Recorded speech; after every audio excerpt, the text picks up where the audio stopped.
को जय मसीह की। The theme of our worship this morning is God is glorified in His saints in whom we see the riches of His grace। यानी कि मतलब के खुदावंद जो है अपने सेंट्स में, अपने राइचस वन में ग्लोरीफाइड अपने आप को करता है। In whom we see the riches of His grace, जिसके अंदर हम देखते हैं कि उसकी ग्रेस की बड़ी रिचेस है। तो हम परमेश्वर की ग्रेस में बने रहें। और इस कोविड के समय में जब ये बीमारी बहुत तेजी से बढ़ रही है और अनुमान भी लगाया जा रहा है कि इस महीने में और आगे की जो सर्दी आ रही है उसमें वो तेजी से और बढ़ेगी, तो और भी हमें अपने आप को प्रोटेक्ट करने की जरूरत है और जो भी सरकार ऑर्डर दे रही है उसको मानने की जरूरत है। आइए हम प्रार्थना करें। परमेश्वर, हम तेरा धन्यवाद देते हैं कि आप हमारे प्रभु हैं, हमारे बचाने वाले, हमारे नजात दहिंदा हैं। आज हमारी इस सभा में आप हमारे साथ हो ताकि हम तेरे वचन को पढ़ें, समझें और उसके मुताबिक चलें।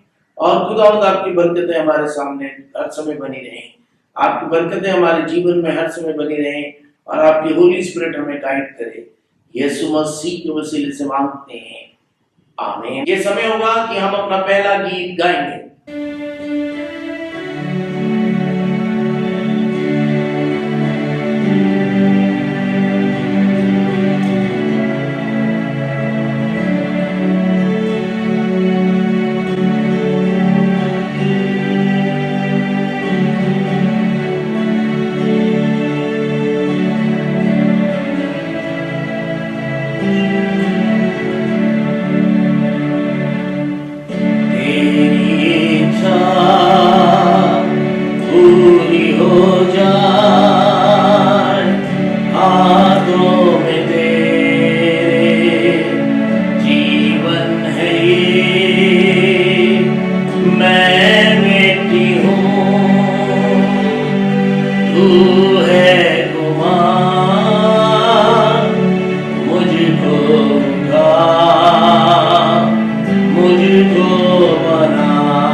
मेरा आधार, मेरी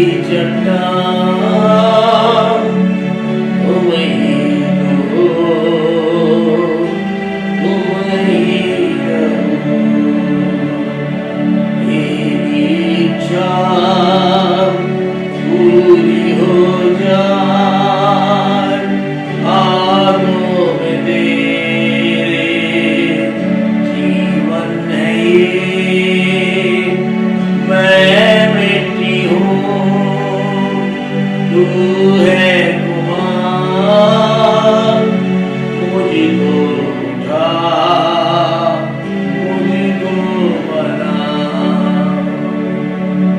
इस समय हमारे बीच में पढ़ी जाएगी दानियल नबी की पुस्तक, उसका 3रा अध्याय, उसकी 19 से 25 आयत, और मिस शेरल धान इसके पढ़ने में हमारी अगुवाई करेंगी।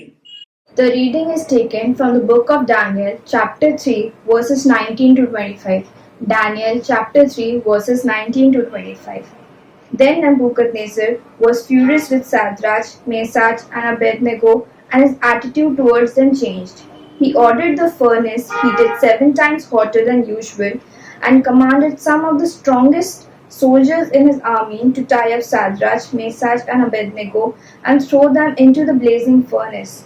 So these men, wearing their robes, trousers, turbans, and their other clothes, were bound and thrown into the blazing furnace. The king's command was so urgent and the furnace so hot that the flames of the fire killed the soldiers who took up Shadrach, Meshach, and Abednego. And these 3 men, firmly tied, fell into the blazing furnace. Then King Nebuchadnezzar leaped to his feet in amazement and asked his advisers, "Weren't there 3 men that we tied up and threw into the fire?" They replied, "Certainly, your majesty." He said, "Look, I see 4 men walking around in the fire, unbound and unharmed, and the 4th looks like a son of the gods." This is the word of the Lord. Thanks be to God. इस समय हमारे बीच में पढ़ी जाएगी यिर्मयाह की पुस्तक, उसका 31वां अध्याय, उसकी 31 से 34 आयत, और मिस रिबका सैमुअल इसके पढ़ने में हमारी अगुवाई करेंगी।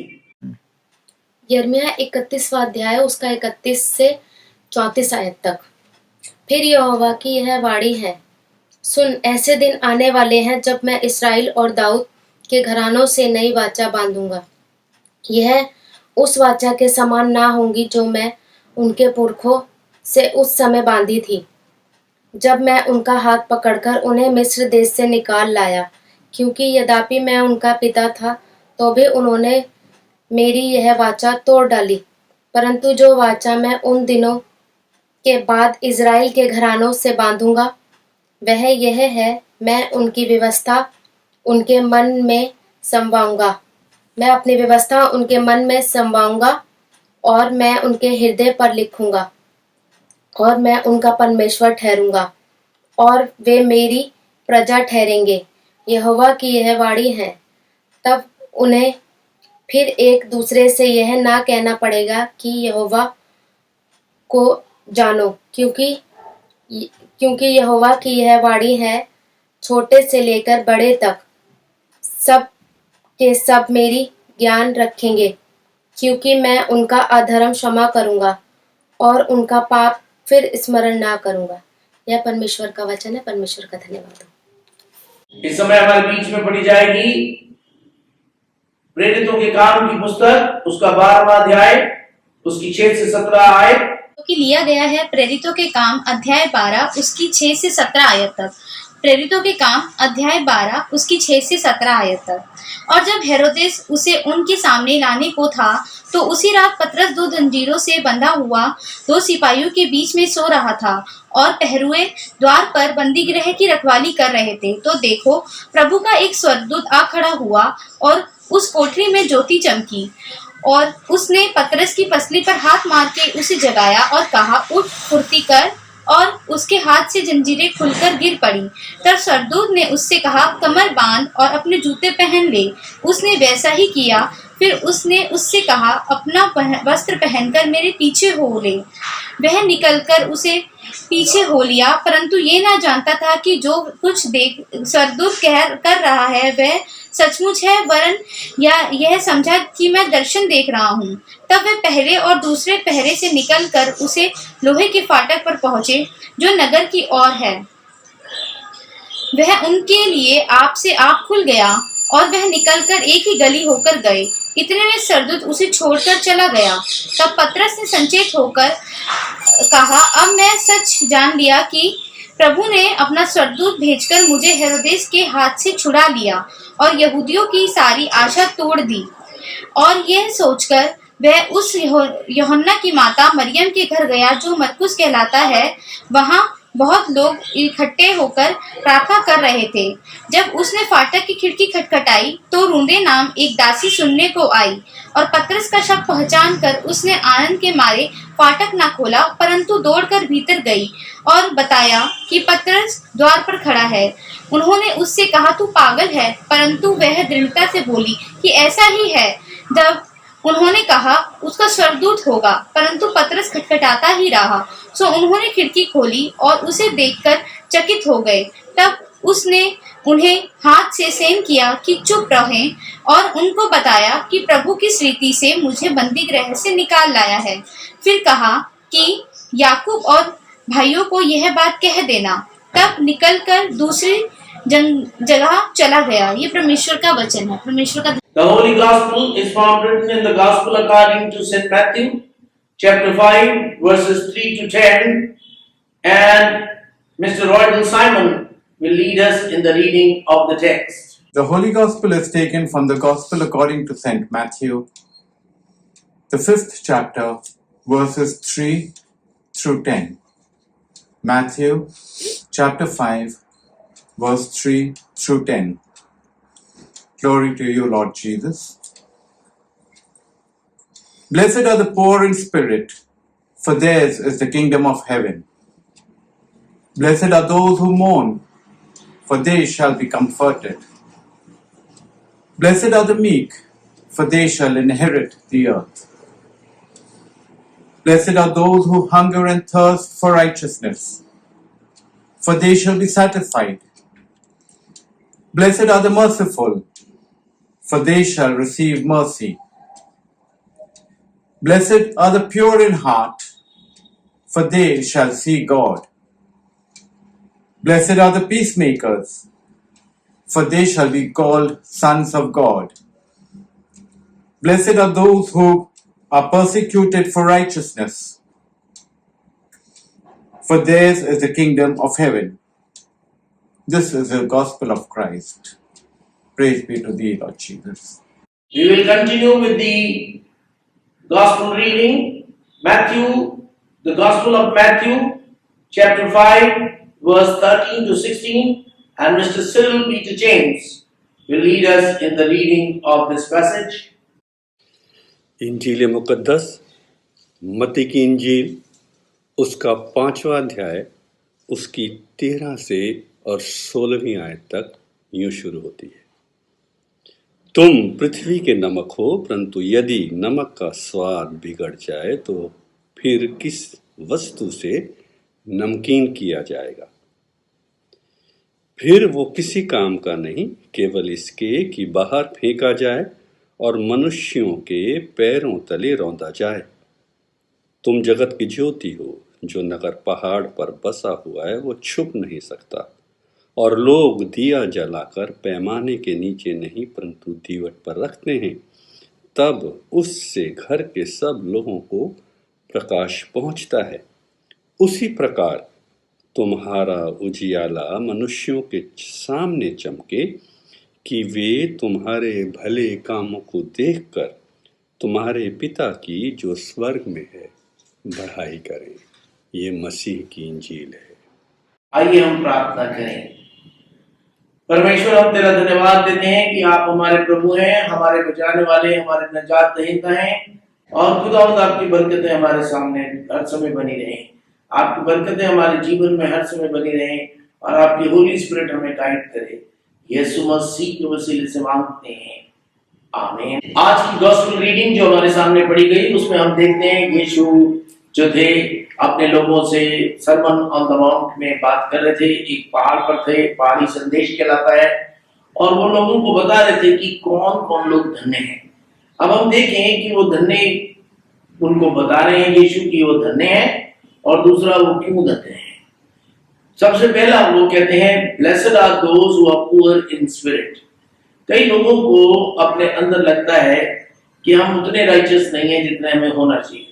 कई लोगों को लगता है कि हम टटनाता पीतल और झंझनाती जांच हैं।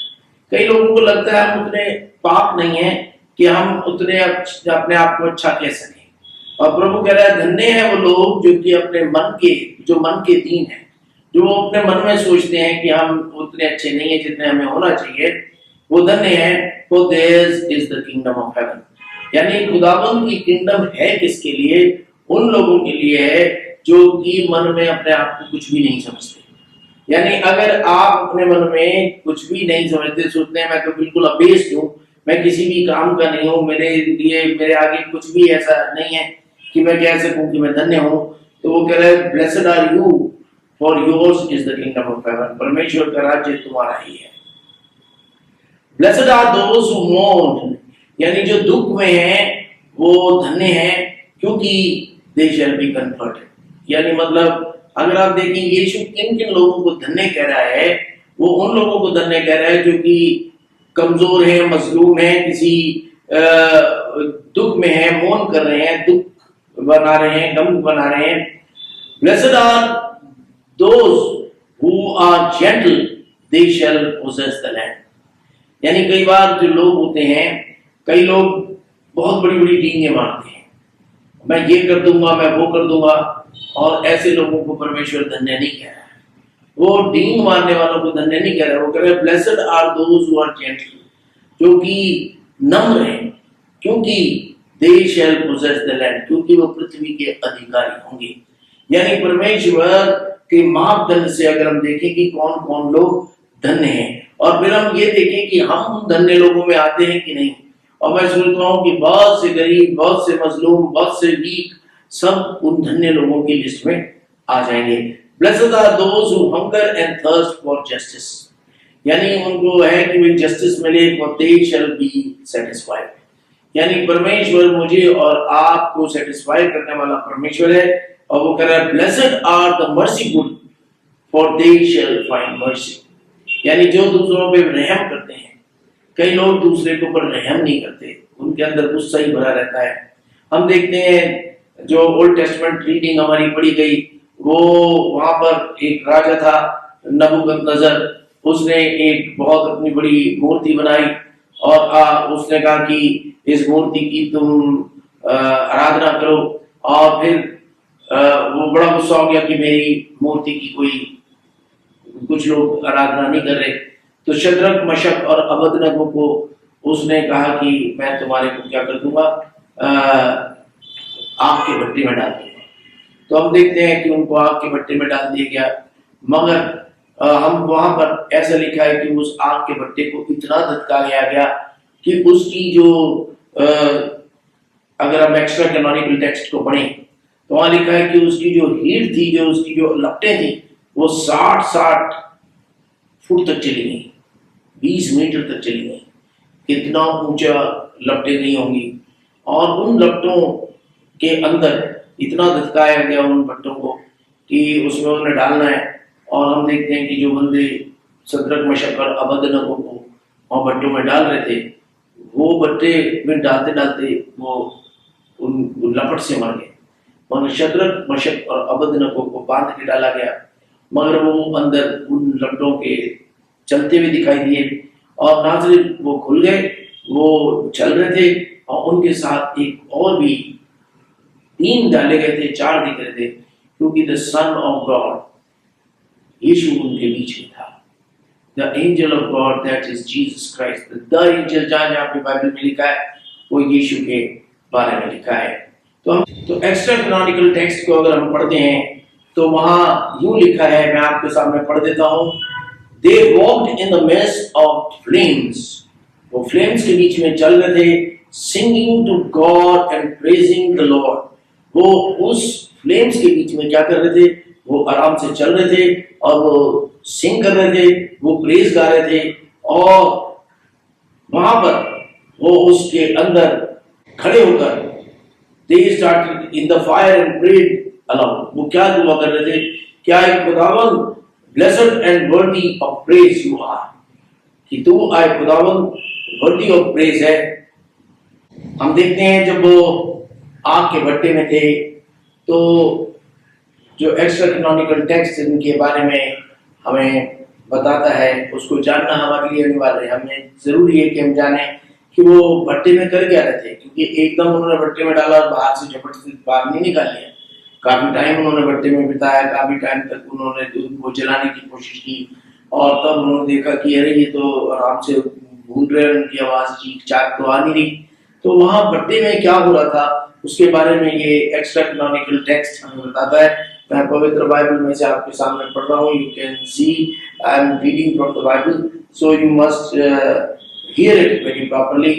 हमारे पूर्वजों के प्रभु ईश्वर तू धन्य है, सदा सर्वदा प्रशंसनीय, महामय और सर्वोच्च है।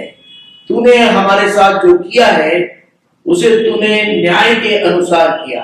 तेरी प्रतिज्ञाएं पूरी हो जाती हैं और तेरे मार्ग सीधे और तेरे विचार उचित होते हैं।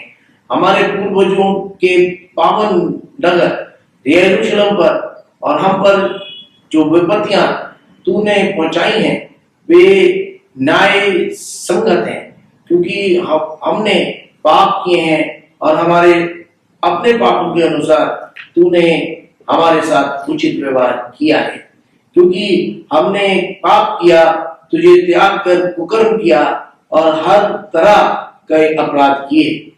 हमने तेरी आज्ञाओं पर ध्यान नहीं दिया, ना उनका पालन किया है और ना तेरे आदेश अनुसार अपने हित के ही काम किए हैं। हम पर जो घोर विपदा तूने ढा दी है और हमारे साथ जो कुछ किया है वह सही और न्याय संगत है।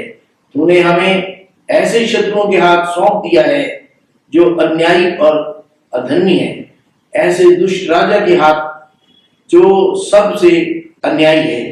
अब हम अपना मुंह तक खोलने का साहस नहीं कर सकते। तेरे वक्त सेवकों को लज्जा और अपमान सहने पड़ते हैं। तो अपने नाम का ध्यान रखकर हमें सदा के लिए ना त्याग, हमारे लिए अपना विधान रद्द ना कर।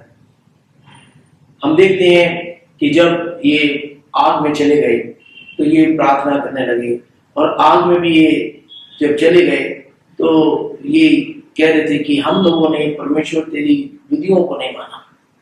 जब हम परमेश्वर की विधियों को नहीं मानते तो परमेश्वर हमें छोड़ देता है, और फिर जब हम हमें छोड़ देता है तो दूसरे हम पर प्रभुता करते हैं।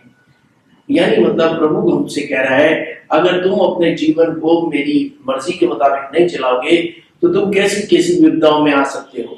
और यहाँ हम देखते हैं सद्रक मशक और अबेदनगो आग में जाके भी परमेश्वर से यही कह रहे थे, परमेश्वर हमारे लोगों की गलतियां जो हुई उसकी वजह से हम दासत्व में आए, और आज हम जो इस आग में भड़कती आग में पड़े हैं, ये भी प्रभु तेरी ये भी न्याय हो रहा है हमारे साथ। क्योंकि हमारे पूर्वजों ने और हमने उन विधियों को नहीं माना जो तूने हमारे पर।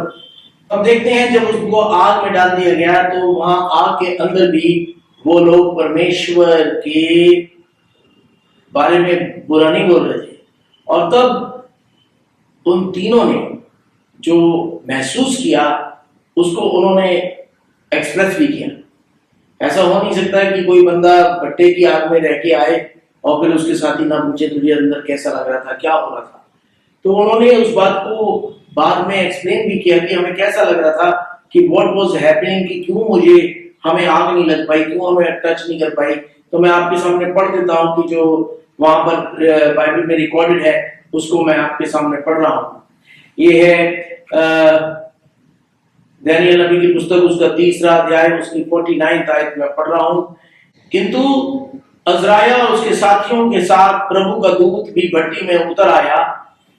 उसने आग की लपटें बाहर की ओर चला दी और भट्टी के बीचों बीच ऐसी ठंडी हवा भर दी जैसी ओस भरी होर में चलती है। इसलिए आग उन्हें छू तक नहीं पाई और ना ही उन्हें कोई हानि या कष्ट हुआ।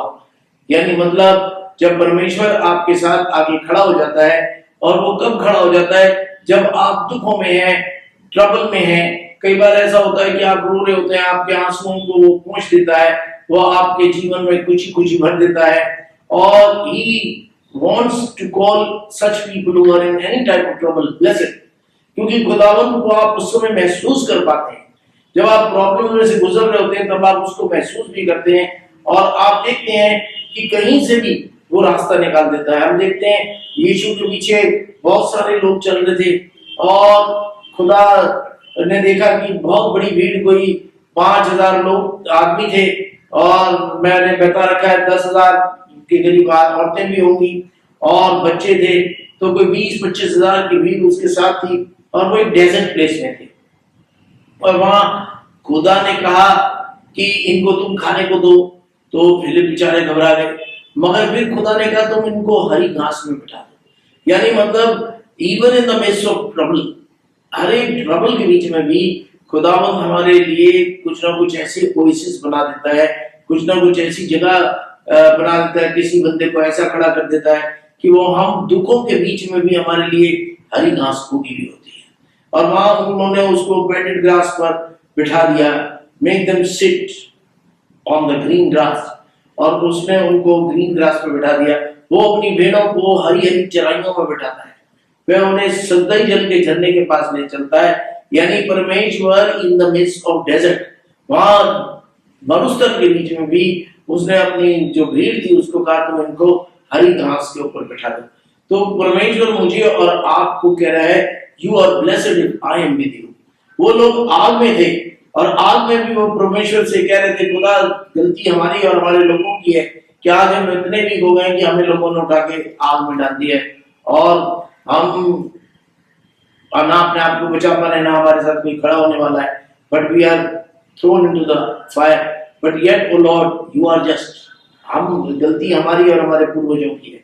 और हम देखते हैं कि परमेश्वर the saviour Jesus Christ the son of God comes in midst of the fire, और वो उस फायर के अंदर भी ओस जैसी ठंडी हवा उनके लिए चला देता है और वो आग जो है बाहर की तरफ, वो ठंडी हवा ऊपर से आने लगती है और वो बाहर की तरफ आग भागने लगती है और उसकी लपटें जो बाहर को जाने लगती हैं और वो तेज लपटें जो हैं बाहर वाले जो आग को धधकाने की कोशिश कर रहे हैं उनको लगती हैं और वो सब वहीं पे ध्वंस हो जाते हैं, ढेर हो जाते हैं।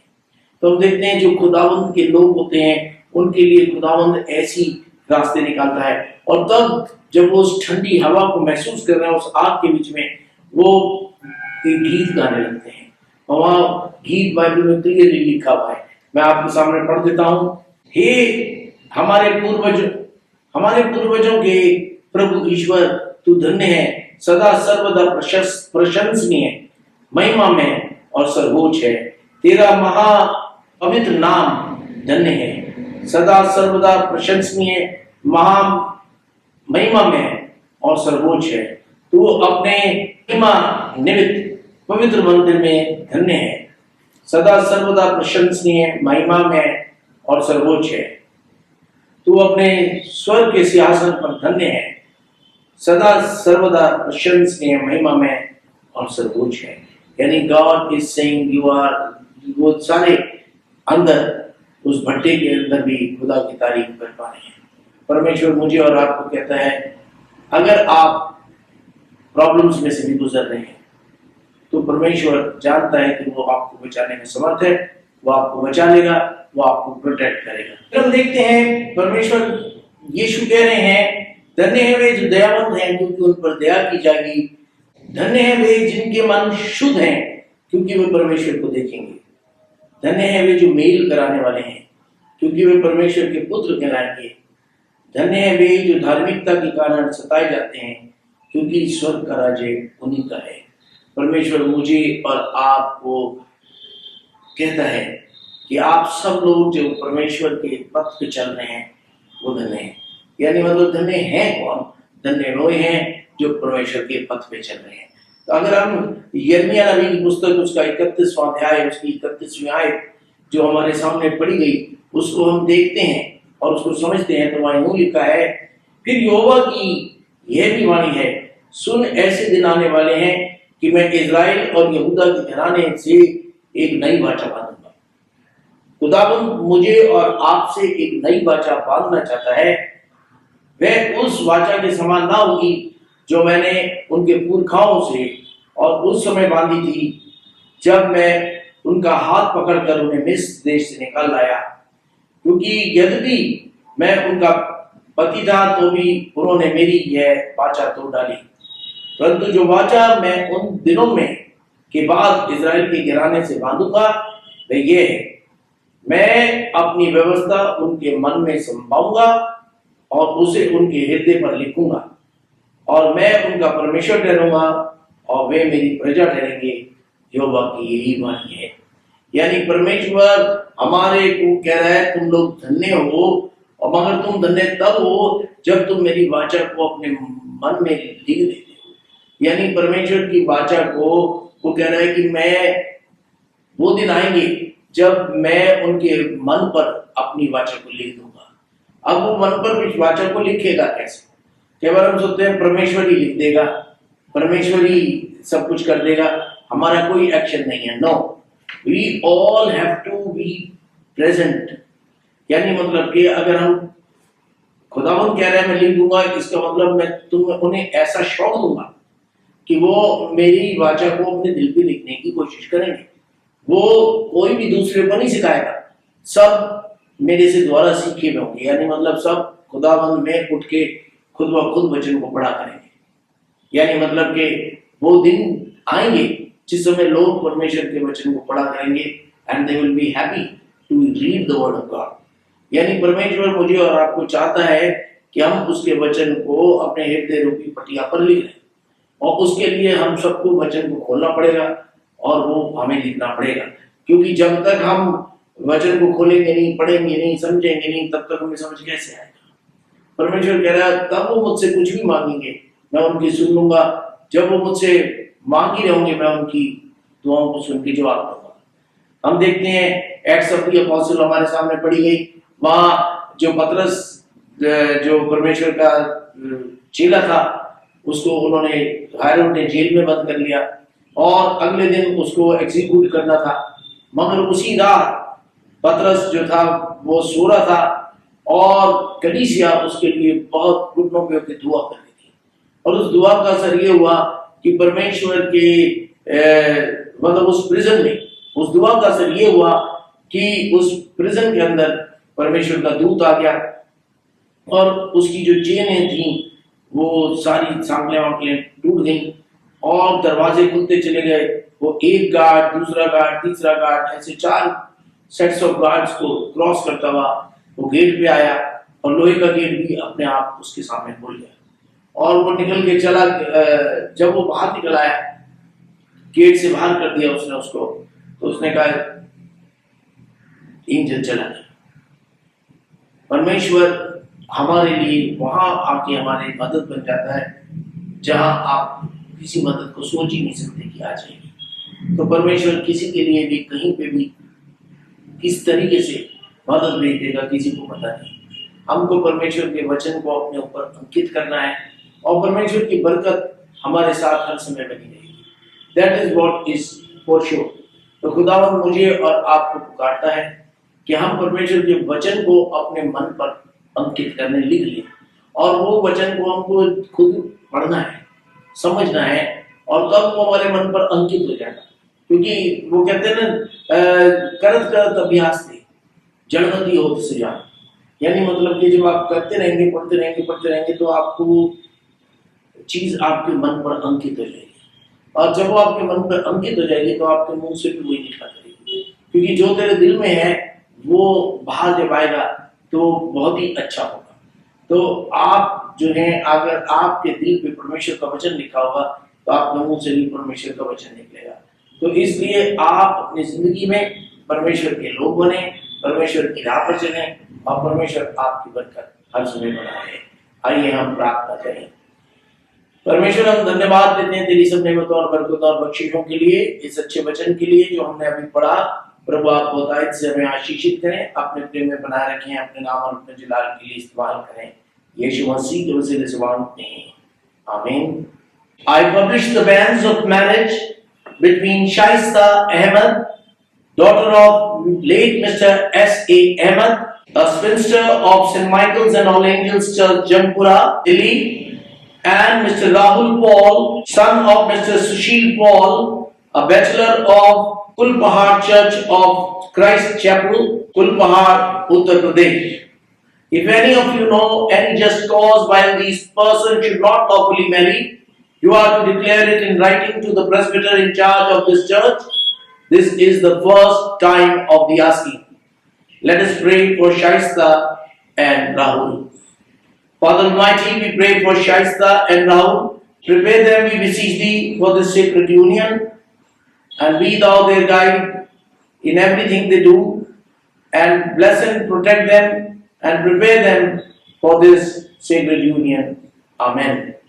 21 जून 2020 को हमारी एक पास्टरेट कमेटी की मीटिंग हुई थी और उसमें ये डिसीजन लिया गया कि जब हमारा हदिये का गाना होता है यानी सेकंड गीत होता है, आप सब लोग अपने हदिये को कलेक्ट कर दें और उसको आप ऑनलाइन ट्रांसफर कर दें। हमारे अकाउंट की details are already on the screen. आप अपने हदिये को, अपने सब्सक्रिप्शंस को, अपने जो भी डोनेशंस आप चर्च को देना चाहते हैं, you can transfer them online to the church account. अगर आपको ऑनलाइन ट्रांसफर करने में मुश्किल होती है, then you can always make a cheque, cross cheque बनाकर आप अपने हदिये को या अपने डोनेशंस को या अपने सब्सक्रिप्शंस को जो भी हैं, आप उनको चर्च पर भेज सकते हैं क्रॉस चेक को, and you can hand it over to Mr. Salim, who will be there at the church.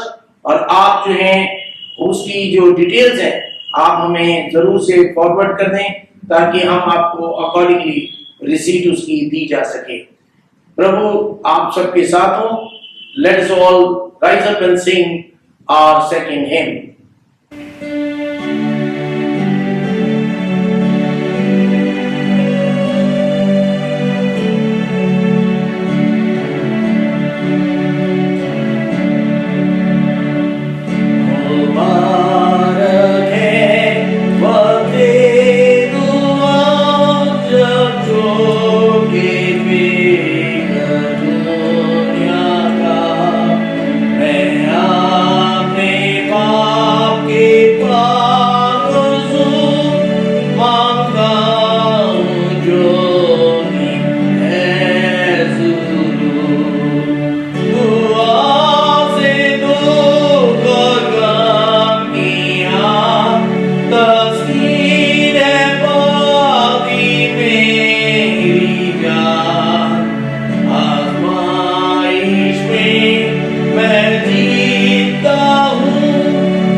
जब तक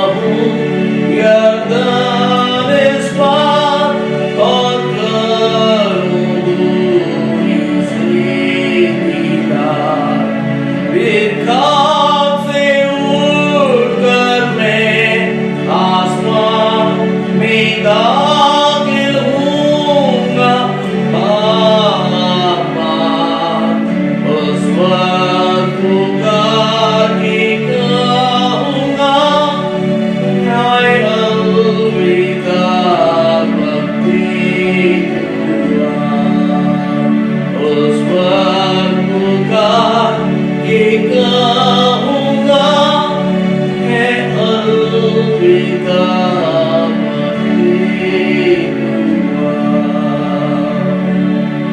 इस समय मैं गुजारिश करूंगा कि वो हदिया के लिए दुआ करें, उन लोगों के लिए दुआ करें जो बीमार हैं, कईयों को कोविड हो गया है, उनके लिए दुआ करें, और जो किसी प्रकार के डिप्रेशन में है सबके लिए दुआ करें, ताकि सबको परमेश्वर की शांति और बरकत मिले। आइए हम प्रार्थना करें।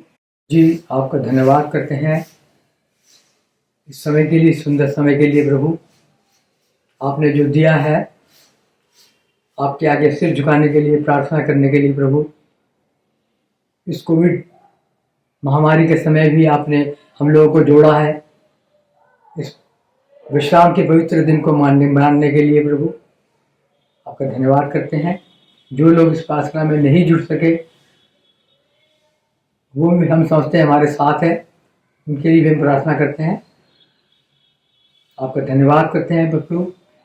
पिछले पूरे सप्ताह के लिए आपने हमें अच्छी तरह से रखा प्रभु, स्वस्थ शरीर में रखा, हमारी हर ज़रूरत को पूरा किया, दुख मुसीबत बीमारी से बचाया प्रभु।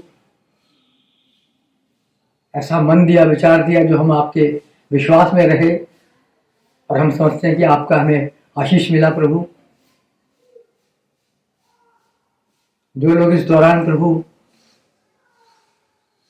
ठीक हालत में नहीं रहे प्रभु, उनके घरों में बीमारी दुख मुसीबत रही प्रभु, हम उनके लिए भी प्रार्थना करते हैं प्रभु। आप उनके कष्ट में उनके साथ दीजिए, वो चंगाई पाए जैसे प्रभु, और जो भी उनके तकलीफ है, दुख है प्रभु, इम्तिहान में है वो, उसको आप दूर करिए प्रभु। बेरोजगारी में है या और किसी मुसीबत में है प्रभु, गमज़दा है, आप उनके साथ साथ रहिए, उनके मन में अपना विश्वास दीजिए, खुशी दीजिए, प्रेम दीजिए प्रभु। और हम आपके लिए, आपसे आगे आने वाले सप्ताह के लिए भी प्रभु प्रार्थना करते हैं। हम इसी तरह जैसे प्रभु आपकी स्तुति गान कर सकें, आपके विश्वास में रहें, आपका आशीष पाएं प्रभु। आप हमारी हर चीज़ों की ज़रूरत को पूरा करें प्रभु। और इसी प्रकार अगले हफ्ते भी हम आपकी प्रार्थना में जुड़े प्रभु। आप हमारे कलीसिया के साथ साथ रहिए प्रभु, और अंतिम समय तक जो है आपके विश्वास में रहें, ताकि हमारा उद्धार हो। हमारी सब कलीसिया के लोगों के मनों में ये विश्वास दीजिए प्रभु, हम लोग ठीक रास्ते पे, सच्चे रास्ते पे चलें, एक दूसरे की मदद करें, एक दूसरे से प्रेम करें, सच्चाई के रास्ते पे चले प्रभु, और आपका आशीर्वाद पाएं प्रभु। हम आपका एक बार फिर धन्यवाद करते हैं प्रभु, सब आशीषों के लिए प्रभु जो आपने दिया है प्रभु। और हमारे विचार, हमारे मन ऐसे हों कि हम इन सब के साथ साथ चल सके प्रभु। आपका आशीष मिले हमें, और आपका धन्यवाद करें प्रत्येक चीज़, हर समय के लिए प्रभु, चाहे वो हमारे लिए बुरा समय हो चाहे अच्छा समय हो प्रभु। आप दया करिए, ये प्रार्थना सुनिए प्रभु। ये दुआ हम आपके बेटे यीशु मसीह के नाम से मांगते हैं, आमीन। As our Savior Christ has taught us, so we pray. Our Father in heaven, hallowed be thy name. Thy kingdom come, thy will be done on earth as in heaven. Give us this day our daily bread. Forgive us our sins, as we forgive those who sin against us. Do not bring us to the time of trial, but deliver us from evil. For the kingdom, the power, and the glory are yours, now and forever. Amen.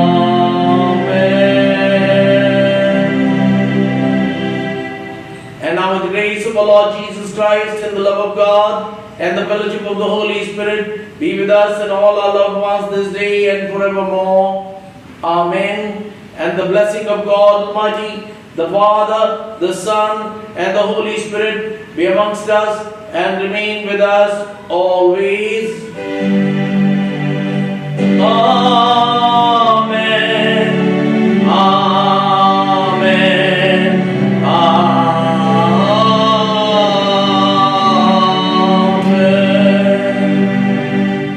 Go in peace to love and serve the Lord. In the name of Christ.